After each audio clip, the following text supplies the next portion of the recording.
fazer no brigadeiro. Vai ficar bem preto. Isso vai ficar parecido com o não vai ser tão preto assim.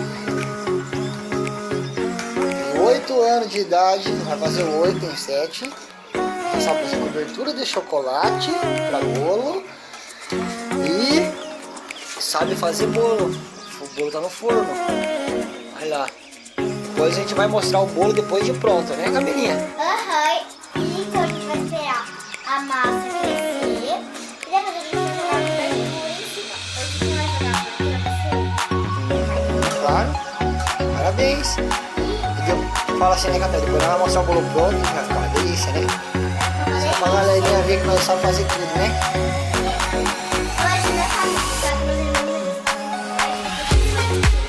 Depois ela vai postar o vídeo fazendo arroz, feijão e fazendo várias coisas. Ela vai fazendo vários videozinhos de várias coisas que ela só não aprendeu a fazer.